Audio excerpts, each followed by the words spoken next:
You're listening to the ESO Network, your station for all things geek.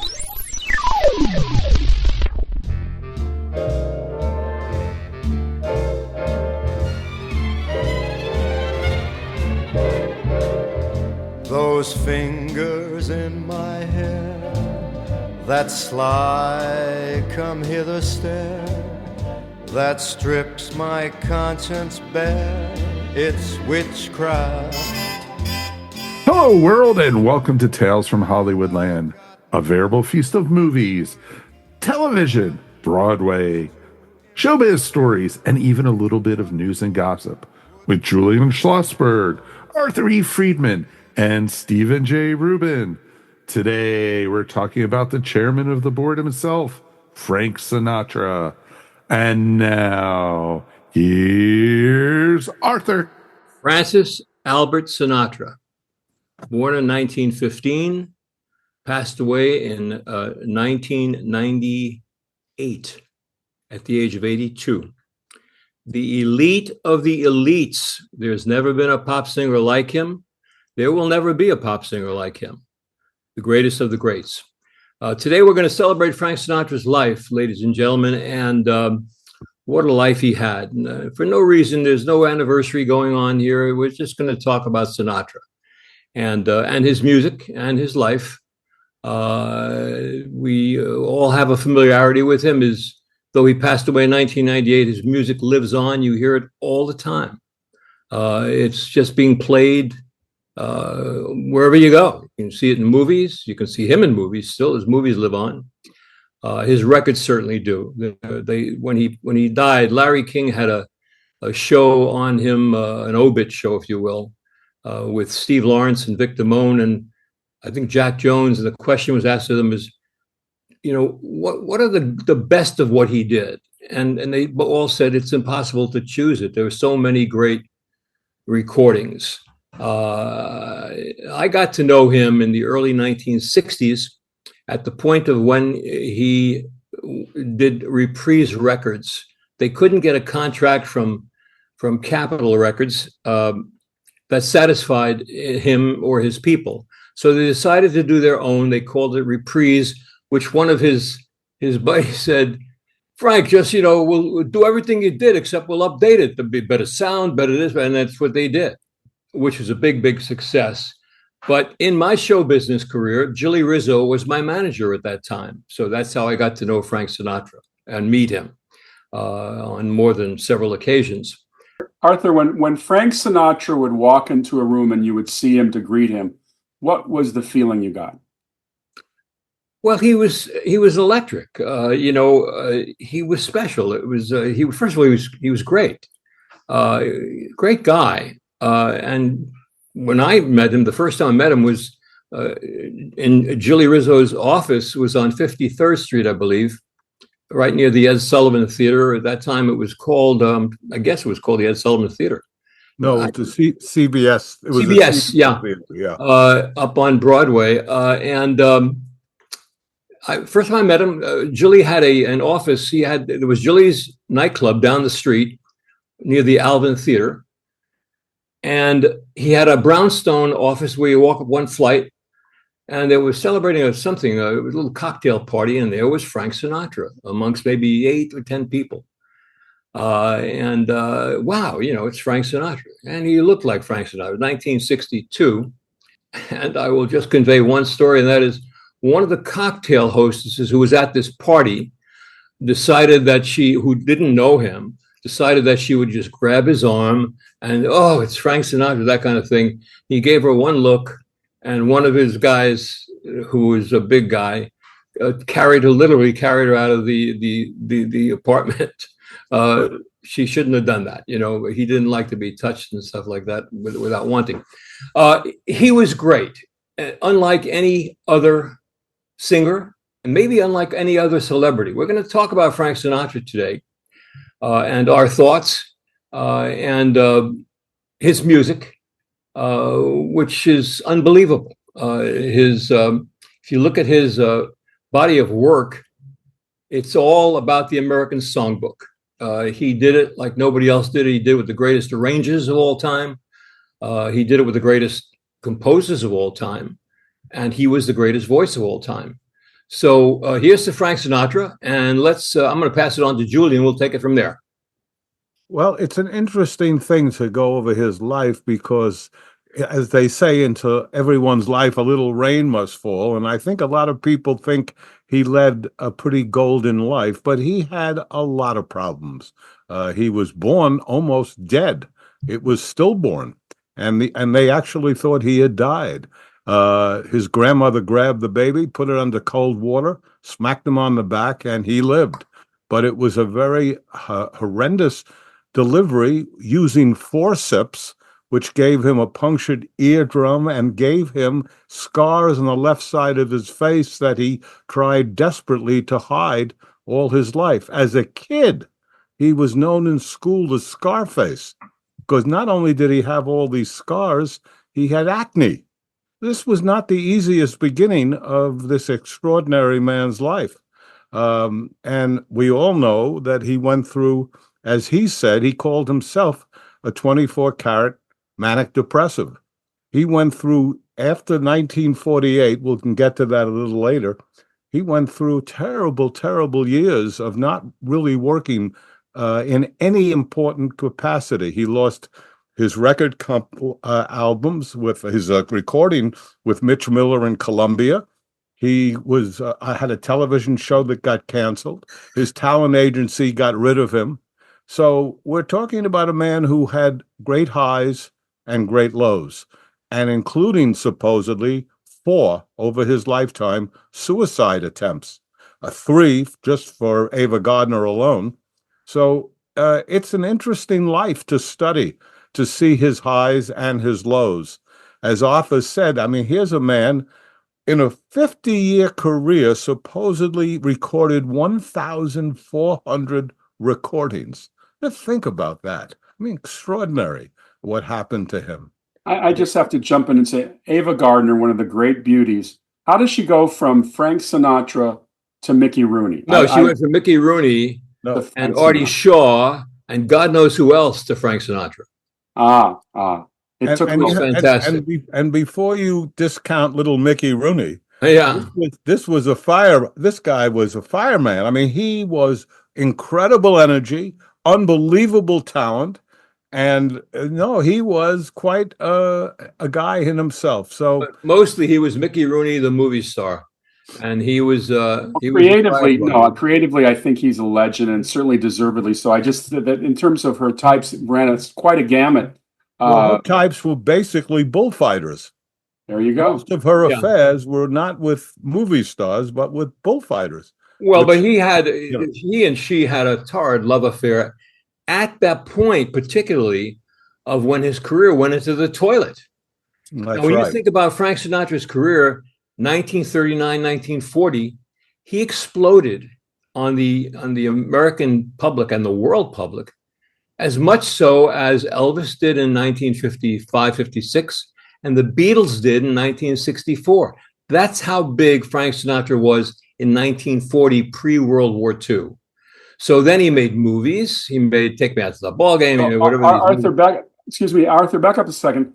In terms of him exploding, since a lot of us were not present in those early years, the war years, and I know you guys were both kids, what would you say that Frank brought to the table in 1939 that wasn't there before? He took something that evolved from a guy named Russ Columbo, as I understand it, in the late 20s, early 30s, that evolved to Bing Crosby, the so-called crooners. And Crosby became hugely successful then. And here came Sinatra, and it was kind of like a different twist in it. But the thing about Sinatra was he had that magical thing called charisma. More so than Crosby, more so than whoever preceded him. He had that certain something that's hard to define, but when you see it, you know it. And when you hear it, you know it. And well, one thing he had, Arthur, if I can just interrupt to say, sex appeal. Yes. Bing Crosby, as big as he was, and he was huge.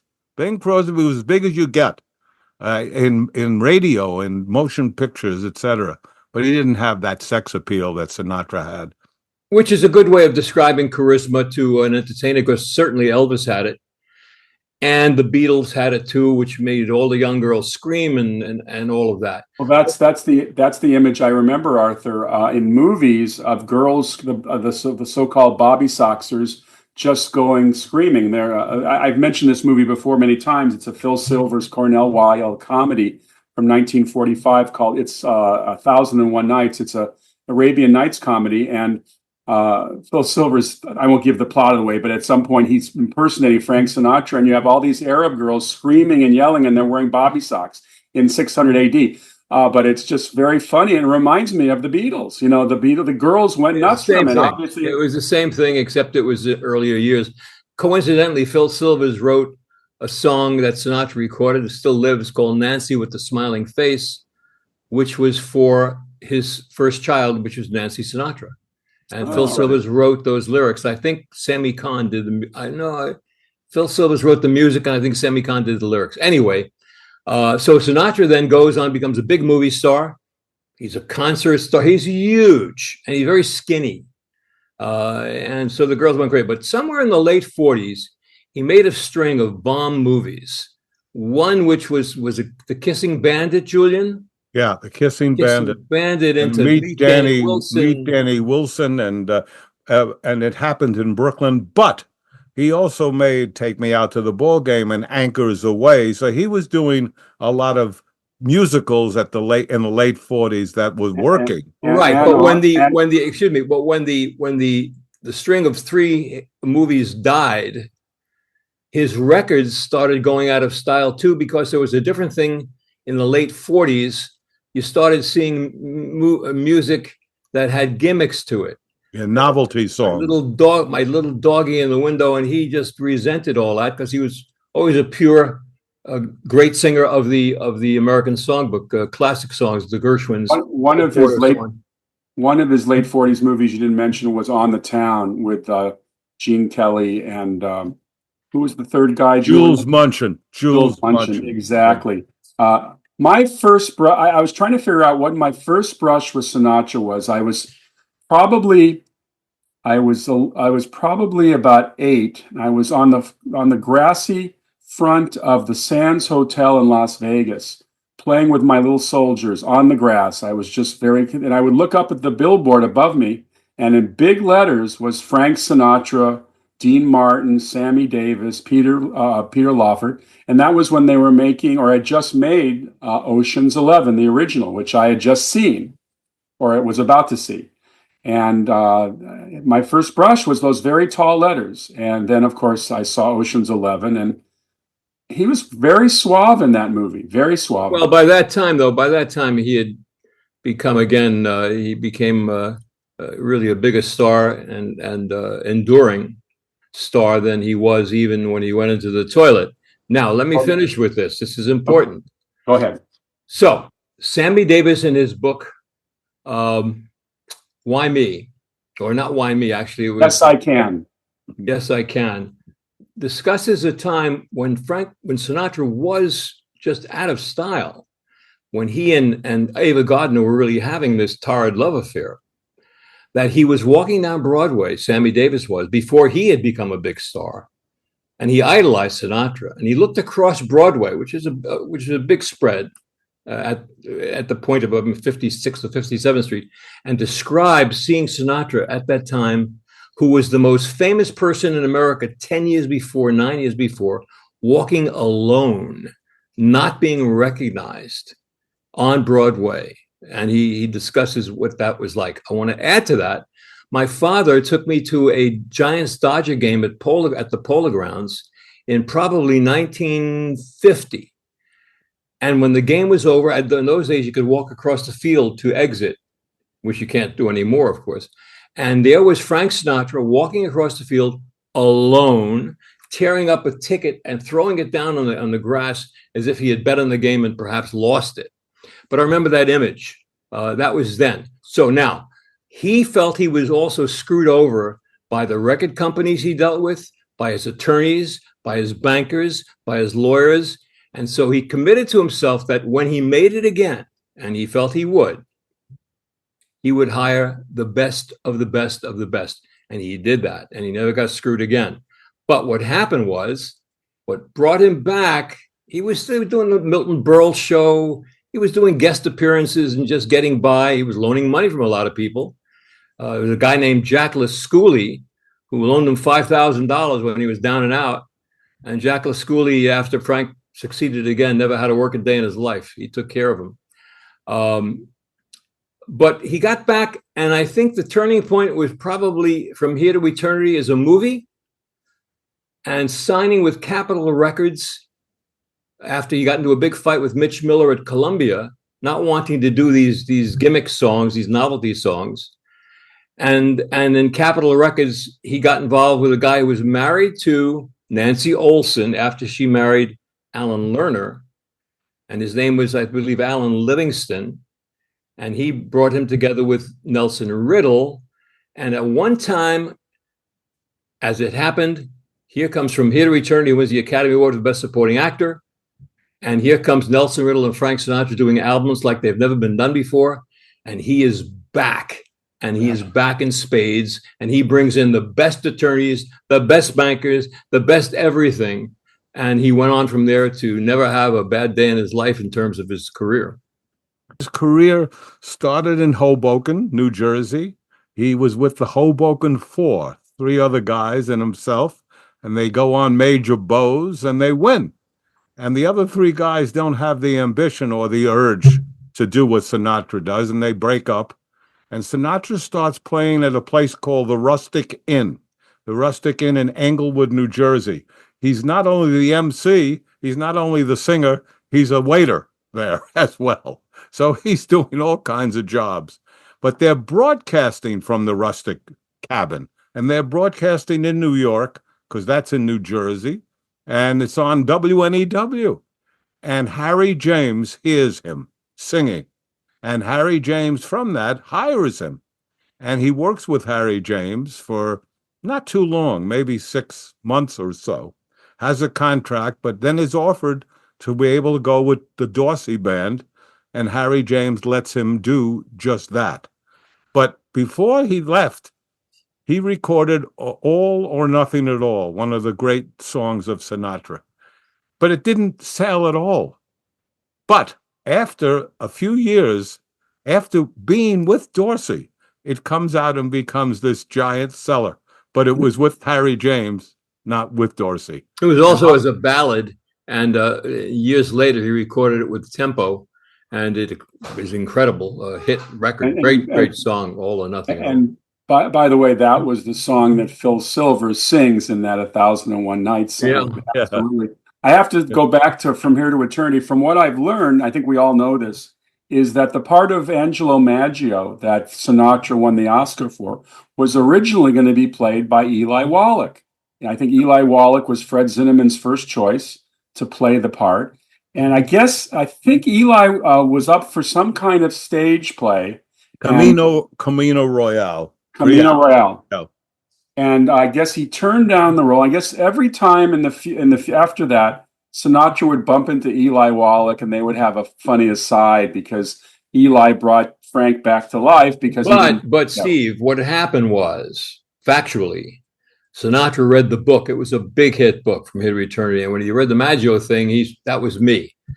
And what happened, as I understand it, and I believe to be factual, is that he went to Ava Gardner, who he had this love affair with still, and said, I got to have this role. It can make it happen again for me. She called Harry Cohn, who was the head of Columbia Pictures, and she arranged for him to go meet with Harry Cohn, who paid him like $3,500. Gave him scale. But he went and did it. And that's how From Here to Eternity happened. And he was great in the movie. He was perfectly casted. But Arthur, what Steve says is right, because I was a good friend of Eli's, and that's exactly what happened. No question about it. Question about it. Eli Wallach passed on the movie. There's no question about that. No, but by that time, Sinatra was already in. I got to have this role. And so when Eli Wallach passed, he came in and he got the role. But once he did, he learned from all of his failures, as I guess we all do. of what not to do and what to do in terms of his career in that case. And he just brought in the best people in the world to be with him. And the magic at that same time of having Nelson Riddle get involved with his arrangements, and that whole, his voice had changed, that it became a little richer. Those albums to this day sell. I mean, they're unbelievable albums, which he brought, took those albums, and then 8 to 10 years later, when they brought it about Reprise Records, he did the albums, basically the same songs again, with the better sound, as he was told. His voice was a bit richer yet. And those records you cannot do better than sound like he did at the time. And he always got involved with the great, like Quincy Jones. He was Count Basie. Hey, Billy May. Billy May. Come Dance With Me, Come Fly With Me was Billy May. God, yeah. Gordon Jenkins. Gordon Jenkins for All Strings. Stuff. Where Are You? Yeah. Arthur, when you were singing in your early career, did you ever cover one of the Sinatra tunes? No, I was doing, I was always described as being Steve Lawrence and Bobby Darin light.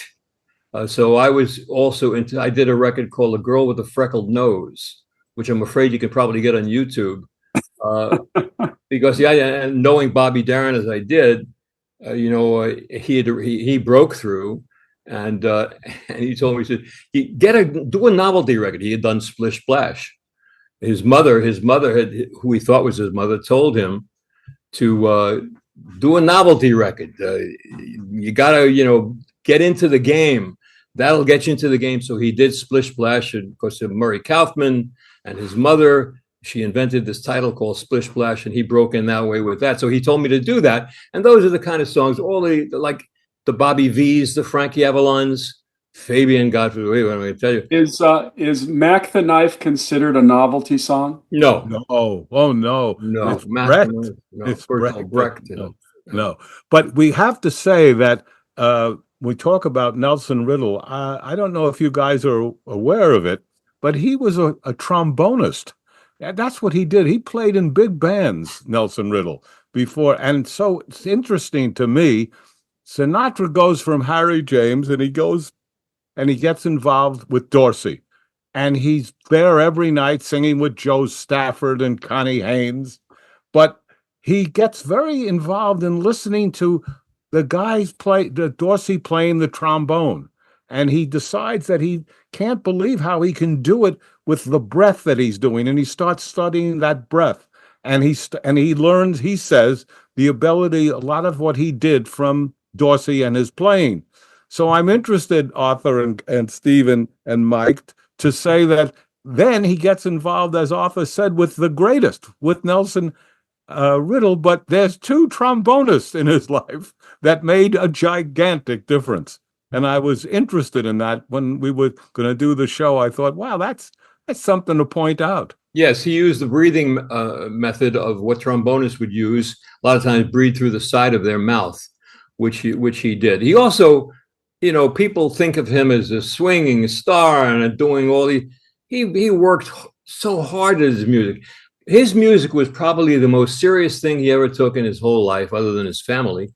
But he swam laps under water every day to improve his breathing. He was ridiculously great.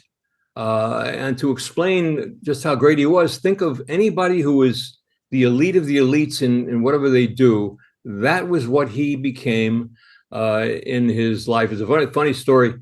He had met with Luciano Pavarotti one time, and he said he was having trouble ending a note, which is unusual for him. And he said, I try to end the note, and it doesn't seem to feel comfortable. And how should I end it? He said, Maestro, how should I end it? And Luciano Pavarotti said to him, it's very simple, Frank. Just shut your mouth, and it will end. So simple, to just take that ending thing and just shut up. He also had Don Costa. He had Shorty Rogers as arrangers. The Nelson Riddle thing was one of the great stories about Nelson Riddle and Sinatra is that Nelson Riddle was down in Malibu. They were doing a recording session, and Sinatra called him and said, I got this idea. I want to do a kind of like a swinging version of I've Got You Under My Skin. See what you can come up with. Between the time he left his home in Malibu and got to the studio, Nelson Riddle had written the arrangement, the iconic arrangement of I've Got You Under My Skin, with the, talk about great arrangements. That's certainly one of them. And he wrote it, he said, in about 20 minutes. On his way to the studio. On his way to the studio, yes. I've got you under my skin. I've got you deep in the heart of me, so deep in my heart that you're really a part of me. I've got you under my skin. Well, I have two favorite songs of his, and I think that probably everybody loves these songs. One I play in the car a lot. It was a very good year, which I always found to be an interesting song because I'm curious, and I would probably have to do some research. But he talks about being a teenager. I was 17. He talks about being 21, and then he goes all the way to 35.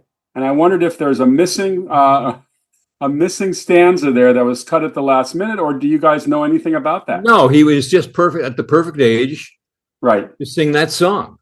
As he was probably to say, he only had the only hit of one of the great Sondheim songs of all time.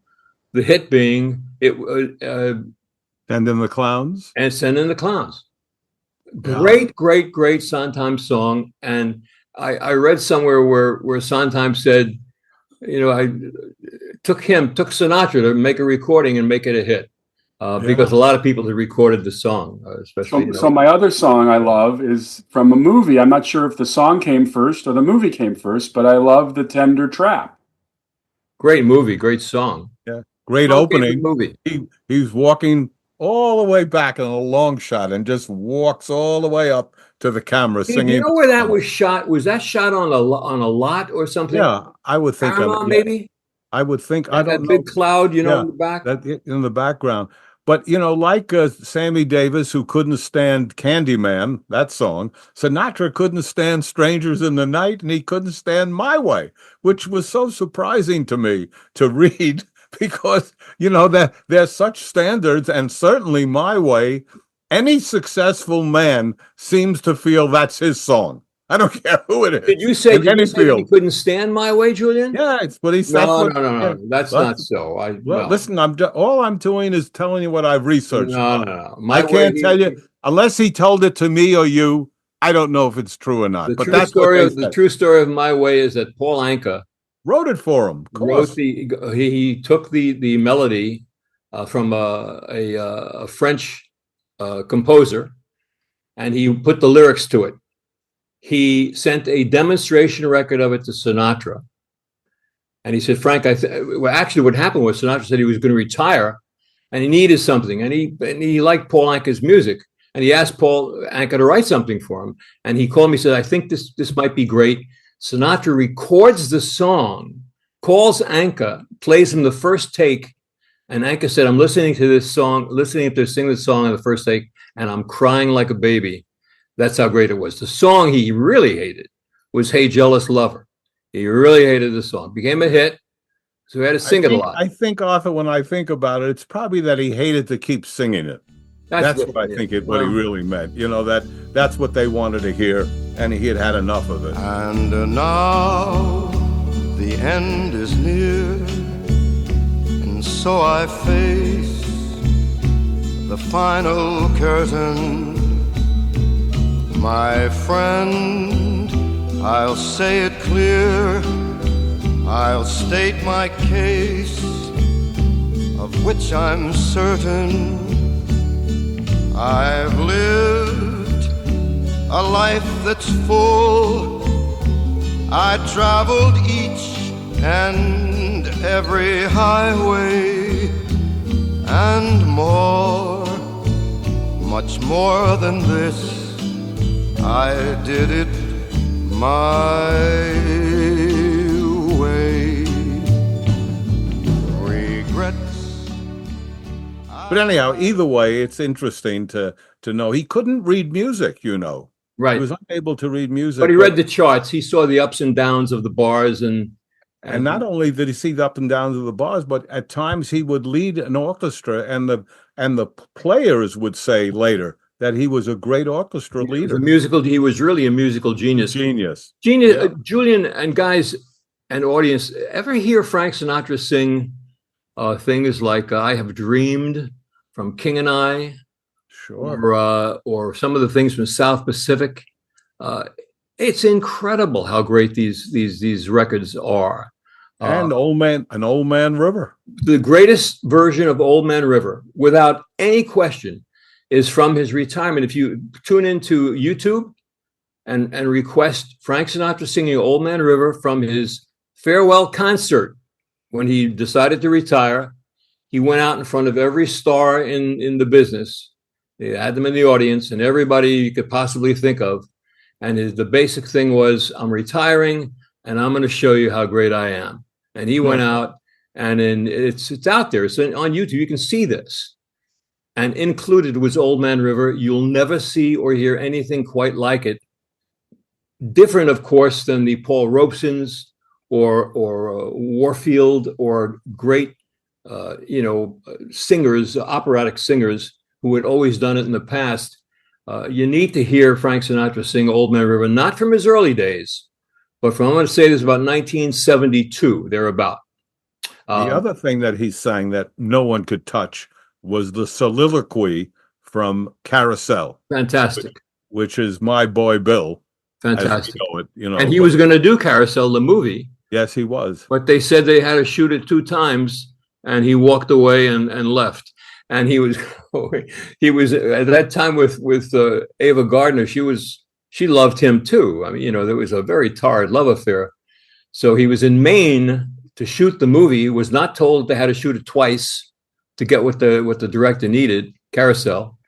So at that time, I guess it was Shirley Jones who called her friend Gordon McCrae and said, Frank cannot do it. So what happened with Sinatra was he called Ava Gardner, who was shooting Magambo in Africa with Clark Gable. And she said to him, unless you get your ass here, I'm going to wind up fucking Gable. So, and Sinatra got on a plane and went right over there and saw Ava at the time. That's a true story. Anyhow, there's so much to go with here with this guy. Here's a trivia question.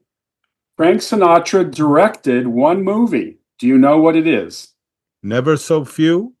None But the Brave. None But the Brave. 1965. He actually has a part, and he plays a medic with a group of Marines whose plane goes down in the Pacific. They end up on an island, which is defended by a small unit of Japanese soldiers. And in one of the first cases I've ever seen in the movies, Japanese soldiers from World War II, who are always portrayed as fanatical samurai, suicide, banzai charging guys, come across as human beings. And it's how a rapprochement takes place until it doesn't. But I thought he did a very good job. Now, what's interesting, I think this was the movie where Frank went out swimming one day and he almost drowned, and his life was saved by Brad Dexter. That's true. And Brad Dexter, like you mentioned, was another one of these guys that Frank took care of the rest of his life. He worked for the rest of his life because of that. Sinatra was as loyal as you could be, but the guy saved his life. He would have drowned. I have to tell you guys a great story. Dwight Hemian, the great director of TV specials, Sinatra, and Man and His Music, and Streisand, Color Me Barber, and all that was an extended part of my family, our family out in Los Angeles. I got to know Dwight real well, and he certainly knew Sinatra very well. He had done Sinatra, Man, as I say, he did these specials with him, a couple of them. And he told me that Sinatra told him they were playing a poker game on Tuesday night or something. And how about join us, Dwight? So he says, sure, Frank, where do I go? He says, go to Mateo's and just ask the guy at the front and he'll show you. They were playing a poker game. He, Dean Martin, and a guy named, I think, Hank Henry, who was one of his cronies, were playing poker in the kitchen at Mateo's. and with the waiters running by with their fettuccine Alfredo and whatever, these guys would play poker. That was their place to play poker, in the kitchen at Mateo's on Westwood Boulevard. It's interesting that Steve mentioned how he portrayed the Japanese that way. He was a real fighter for civil rights in his young years. He would not play a white-only nightclub. He wouldn't get involved in the segregated hotels. Wasn't he responsible for Sammy getting into their hotel in Vegas because they wouldn't rent a room to Sammy? And Cole. That's right. Yeah, he did it. I mean, he would stand up for it. And you think of the people he worked with the most, so many of them were Count Basie and Duke Ellington, and as Arthur said, Quincy Jones, and loved Ella Fitzgerald. I mean, he was really quite a guy in that. And then, of course, as often people do, he went kind of to the right as he got older, but never changed his feeling about what was fair for the minority people. The first Academy Award he received was for "What Is America to Me?" The house I live in. Yeah, in the house I live in. Great song, delivery great. He was always for the little guy. His thing was the little guy. And the other thing I think we have to mention is that in Godfather, they portray Al Martino portrays what's supposed to be Frank Sinatra, looking for that role in the movie, and they depict it in a certain way. The horse's head is in the bed. We all know that scene, and Sinatra denied that actually happened. But the whole truth of the wasn't that about something that Frank had a contract? Was it with Dorsey that he couldn't get out of? Yes, but the truth of the matter is that Dorsey really let him out of the contract and didn't. The legend is that he got 33 1/3% of Sinatra's future earnings. That was never true, and the simple fact of it was that he had this big break that he could get, and Dorsey let him out. He was friends with Dorsey for the rest of his life, but along came the fact that he became the biggest nightclub star in the world, and most of the nightclubs were operated by gangsters. Copacabana in New York was everybody thought it was a guy named Jules Padel. It was really Frank Costello. And that's the truth in Chicago, the Chez Paris, all over the place. So everybody said, well, Sinatra was always with gangsters. Well, they owned the clubs. And when he was down in his career, they brought him in, and he worked for Skinny D'Amato and the 500 Club in Atlantic City and all these clubs. That's kept him going. So he was committed. He always worked with those guys. Was he run by the mob? No, but he certainly knew all those guys without question. Arthur, what was the story? I read a little bit about it, that at first he was very involved with Kennedy through Peter Lawford, who was Kennedy's brother-in-law. But they had a little falling out, didn't they? Well, it wasn't a little falling out. Really what had happened was they had gone to old man Kennedy. His father supposedly had gone to Giancano in Chicago, and they helped get helped Kennedy get elected. And then Bobby Kennedy went after the mob, and they felt that he had gone against him. Julian, and it's still. Let me just finish if I can. And anyhow, he loved Kennedy, and they were real close friends. And he was going to visit. Kennedy was going to visit Sinatra in Palm Springs, and he built a whole area for him to land in. And then he got the word, Sinatra, that Kennedy was not going to come to him. And worse than that, he was going to go to Bing Crosby's home. And that's really what happened. Go ahead, Arth. What were you going to say? Well, I think that's a different part of the story. What I was aiming at was, to me, it's still inexplicable why, considering what happened, Bobby Kennedy went after the mob. The mob got him elected. I mean, I don't think that's a theory. I think that really happened. I think that they swung it for him in the state of Illinois. And Richard Nixon apparently knew it.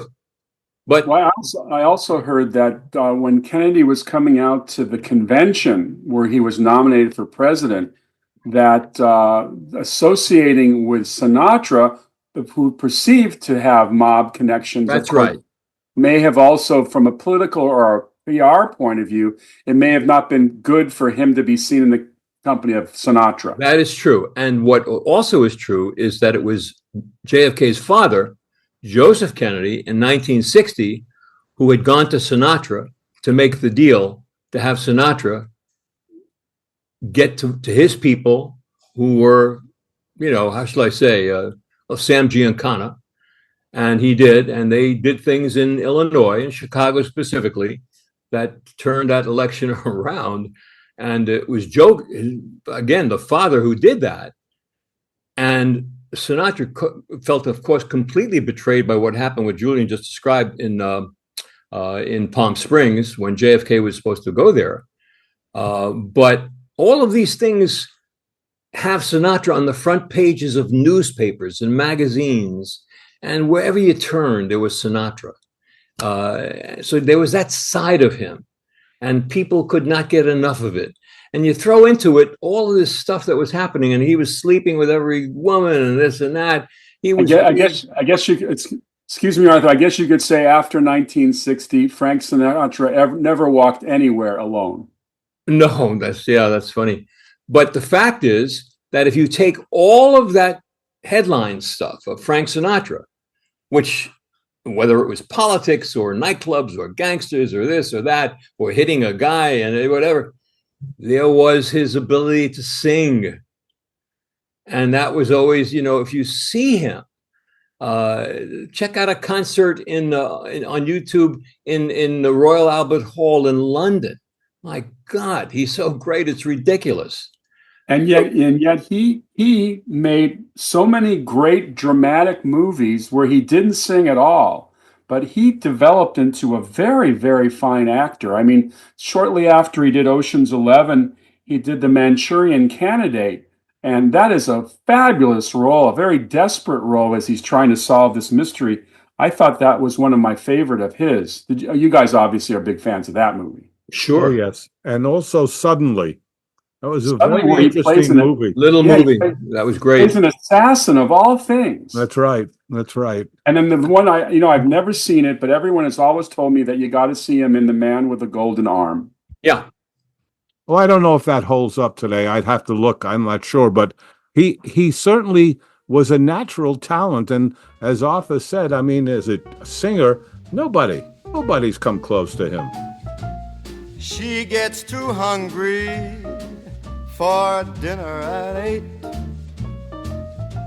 She likes the theater and never comes late. She never bothers with people she'd hate. That's why the lady is a tramp. Doesn't like crap games with barons or earls. Won't go to Harlem in ermine and pearls. Won't dish the dirt with the rest of the girls. I mean, this man, when he sang, you felt, as Clinton said, we felt his pain. You did. Yeah. On Only the Lonely, for example. What an album. Or in the wee small hours of a morning. You're talking about two of the greatest, saddest albums you'd ever want to sit through. And many of us have wept through those albums. Yeah. Through bad times. His passion was so special. And you would hear some, I hate to mention names, but I will. So many great singers out there in those days, like Vic Damone, Jack Jones, who had great voices. Jerry Vale, great voices. Buddy Greco was a great entertainer. Bobby Darin, of course, was, had that certain showman kind of thing going. But the thing is, a lot of these guys had great voices, but they didn't have the passion, that certain jazz factor that Sinatra had. So they could sing the same songs, and the one that would work would be the Sinatra one, especially in the ballads, in terms of singing with passion. He was very special. And let me put it this way, not only in my opinion, he's one of the greatest Americans that ever lived. This guy did wonderful things for so many people, but he also was a Jekyll and Hyde. There was a part of him that was difficult to deal with. if he got into a bad mood. Don Rickles told a great story, and Don Rickles was very close to him, opened for him, and any number of shows. Told a great story of he with his wife was with Sinatra and his wife and another couple in a fancy restaurant at the pump room in Chicago, and Sinatra ordered a cheeseburger, and the waiter brought over the cheeseburger and put a bottle of ketchup right in front of him. And Sinatra didn't like the way it was put. The bottle of ketchup was a fancy restaurant, should have been in a dish, and he just got so pissed off he took the bottle and threw it against the wall. And Well, he had a terrible temper. He had a terrible temper, and he did that. And the next thing that happened was Don Rickles said to him, "Frank, could you pass the ketchup?" Which is one of the reasons why they had such a great relationship. He had a good sense of humor in some of his films, and he had a sense of whimsy about him, and he worked really well with kids. The movie, I never remember the name of the kid. I think I said Eddie Hodges, and it wasn't Eddie Hodges. Yes, it is Eddie Hodges. Oh, it is Eddie. It has in a a hole in the head.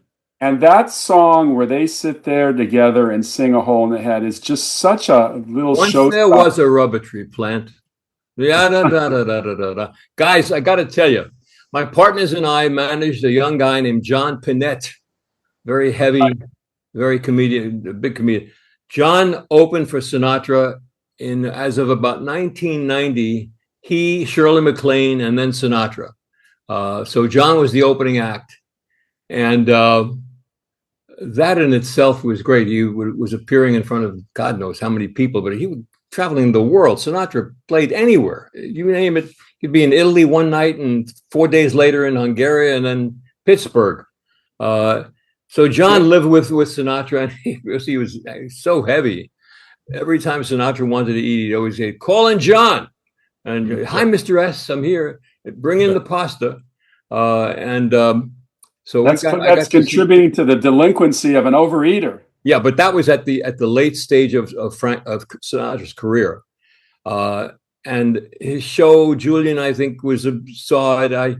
He was reading lyrics off of cue cards, and it was really, he wasn't the great Sinatra. There were moments in every one of those shows. I had seen him in those days in Jacksonville, Florida, where we had a meeting with him, my partner with Sinatra, and Frank Sinatra Jr., who, by the way, no one tells the history of Frank Sinatra like his son, the late Frank Sinatra Jr. Isn't there a much told story that Frank Sinatra Jr. was kidnapped? Yes, that's a true story. Yeah, that happened. And Sinatra paid off the cash right outside on 405, Steve, kind of right opposite the Holiday Inn. That's where the deal was consummated. And he was in the trunk of the car. And that's where they met, and that's where he gave him $250,000 in cash.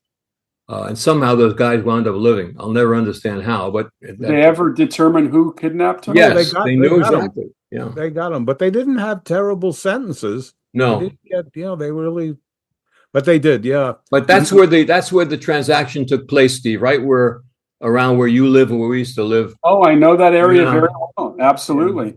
Where the OJ ride took place too, I want to go back. We got Sinatra winning 11 Grammys and 4 Golden Globes, and as we said earlier, the Oscar.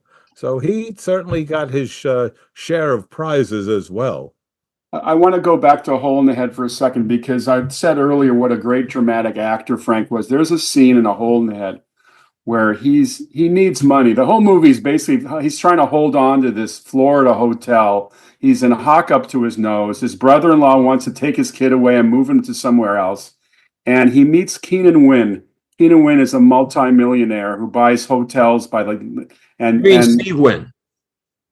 I'm sorry? You mean Steve Wynn? No. Keenan Wynn. Keenan Wynn in the movie. In the movie. In the movie, yeah. In the movie. So I mean, basically, he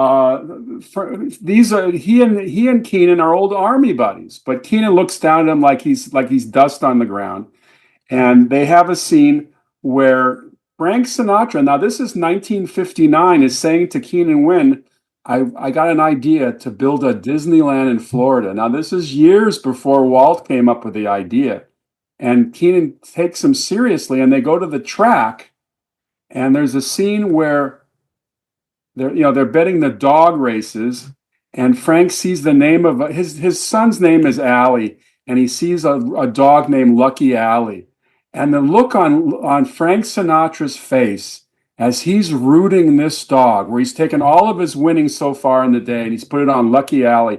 The look of desperation on his face is so palpable. It's one of my favorite scenes of I agree, Steve. You're right. Yeah. The camera came right into a close-up. Prime close-up. And yeah, no, it's great. So if those of you who are listening, if you've never seen a movie called A Hole in the Head, this is actually directed, one of the last films directed by Frank Capra. Yeah. Exactly. Yeah. And it's definitely worth seeing. And he sings the title song, which is I'd like to get a hold of it. I don't know where I can find it, but it's a good song. Not A Hole in the Head, but the title song of All My Tomorrows. Is it All My Tomorrows? One of his 1,000 greatest recordings. Oh, there you go. Oh yeah. That's the favorite song. It is a great number. It's a great song. But Tina Sinatra, out of all of his songs, loved All My Tomorrows. It's such a great recording. I got to know Tina. And I like Tina. A lot has been said about her, but I thought she was terrific. And Warner Brothers together. This would have been in the 90s.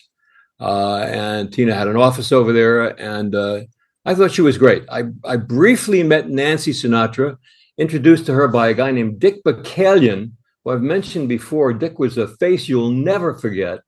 If you see him in movies, Robin and the Seven Hoods, Von Ryan's Express. He's in None But the Brave with Brad Dempsey. Brave. Dickie Bacalian was part of that Sinatra troupe. And Dickie Bacalian and I think I've told these guys, we were walking in the Marina Del Rey one evening, and a guy came running up to Dickie and said, "I know you. You're you." Yes. So, Julian, when you were running your radio show all those years, did you ever make a pitch for Frank? No, I didn't. I never did. I would love to have interviewed him, but he was very, very not shy. He was just reticent about doing shows because he didn't want them to bring up the mob and all the stuff that he didn't like to talk about. Larry King, he did do. He would do Larry King. You know that story, Julian, of how that happened? The story of Larry King.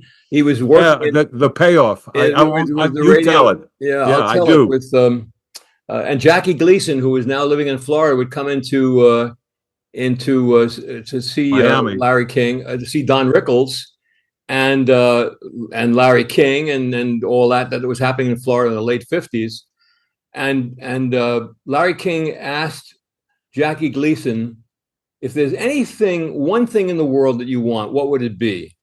And he had an interview show, Larry King did, and Jackie Gleason said, he's something about, I'd like to find out how blood can you invent blood? And the answer was, no, you can't. It's the one thing you can't. Blood is blood. And he said to Larry King, is there one thing that you would want? Now, Larry King was nowhere at that time. It was a small station in Florida. And he said, yeah, it would be to interview Frank Sinatra. And he said, you got it. He said, you're kidding. There's a small radio station in Miami Beach. And so sure enough, a date's made. Larry King tells his people at the radio station, Sinatra is coming. He was appearing at the Fontainebleau, and he shows up, and there comes Frank Sinatra into the small radio station. He interviews him for an hour. It's fantastic. It makes Larry King. And then he thanks Jackie Gleason. He says, Jackie, that was so great. Jackie, how did you do that? How did that happen? And he said, one night Sinatra was appearing in the Copacabana. He got sick. He couldn't sing. And he called me. He said, Jackie, could you come substitute me one night? And Sinatra did it. And as he was leaving, Sinatra said to him, I owe you one, Jack. And so he went to Sinatra and said, Frank, this is the one. Do Larry King's show. And talk about giving somebody a great favor. I'll tell you. That was something. What a favor, my God. And on top of it, it was years later. So it made it even more interesting that he could not only do it, but remember that he owed that favor. The type of song styling that Frank, you bring up the American Songbook. Arthur, today, and popular music, of course, has done a 180 in many ways. Is there anybody singing today that reminds you of Sinatra? No, it would match him, no. But what happened is a million people who play in these little rooms and sing the songs with the same arrangements. You cannot, the folks who are listening, you can't copyright an arrangement. You can do the note for note arrangement of any great song that you know. A guy named David Foster, who was a genius of what he does, came up with a concept and thought, take a young guy and let's do all of the great songs with exactly the same arrangements. Bobby Darin's Mac the Knife arrangement, which is an iconic arrangement, as an example. All of the Sinatra things. Get a young, good-looking guy, blah, blah, blah, blah, blah. Turned out to be a kid named Michael Bublé. And Michael Bublé is doing exactly the same arrangements. Exactly. With those songs, and has become a star. Never what the hell what Sinatra was, and certainly not what Bobby Darin or was, but he's a star. He's using the same arrangements to the same classic American songbook songs because of David Foster, who is a giant in the music industry. And then you have a guy like Rod Stewart, who does all of a sudden comes, you know him as a rock and roller, and he does 1 album, 2 albums, 3 albums, 4 albums of the great American songbook. It's become something that people recognize. There's a lot of audience out there, older people who still would like to hear those songs. And Julian, if the young people today are exposed to it, they'll love it. It's just like, as a young guy, I was exposed to classical Brahms, Beethoven, Chopin, and Mozart. You listen to that stuff, and I don't care if you don't know what the hell you're doing, you realize this is great stuff. Well, so this is the classics of pop music. The other thing that's gone in many ways, although I have to say I don't go out that much anymore, but in the time you're talking about, nightclubs where singers like Frank Sinatra could perform for dinner audiences sitting there. The only place I know of that happening is Vegas. Yeah, well, at big showrooms now, they're not 500 seaters. You're looking at 1,000, 1,200, 1,500. But Sinatra got beyond that into concerts in front of 10,000, 20,000. Barry Manilow got into that. Kenny Rogers, Glenn Campbell. That became a whole different thing. And that's why the nightclubs couldn't pay those guys anymore. They couldn't compete with the big arenas. I mean, it's funny. And then you had Brosnan in Missouri, right? Branson, Missouri, yes. Branson, Missouri. Different thing, yes. I mean, if you want to go out to dinner with your significant other and you want to have a nice dinner and you go to a dance floor and dance to the great American songbook classics, where do you find that place today? Steve, I'll tell you something. Julian and I were there. We were there. We saw the Copacabana. I'll just use that as a metaphor for every nightclub in America. There was nothing quite like it, including the Vegas showrooms, which were bigger. But the Copacabana, as Julian knows, was intimate. It was the way nightclubs were. And there were these places all over the country where these guys the stars would play. And they were not only in big cities, they were in Syracuse, New York. They were in Windsor, Ontario. There was the A-list where you played. And when you broke out as a star, you played them. So here's a question. How much in advance would you have to call to make a reservation for like a Copacabana? You ever see Goodfellas? You'd have to know somebody, Steve. You got to know somebody. There you go. You ever see Goodfellas? You should see. Yeah. Well, there it is. That was the Copacabana. Marty filmed it at the Copa. They would just bring tables in. Bobby Darin, when he broke through with Mac the Knife, became a superstar, was doing shows standing on top of the piano because they had tables moved right up on the nightclub floor up to the piano. So they would just bring tables in as you needed them. And if you were a VIP, a gangster, you would come in and you would sit wherever they'd put you right on the floor. Nothing quite like it. I remember being at the Copa, watching a guy come out of the kitchen with a table over his head and just plunked it down. It's in Goodfellas, Julian. It's in Goodfellas. But listen, here's the thing. The price was what you paid off to the maitre d'. You just gave him a tip, and the maitre d' was making thousands of dollars a week. They were always taking care of him, very well. But you'd have your dinner, you'd have great food, great Chinese food at the Copacabana as an example. But what a night! And there was a thing where the gangsters would bring their wives on Saturday night and their mistresses on Sunday night. So, Julian, where was the cabana located in New York?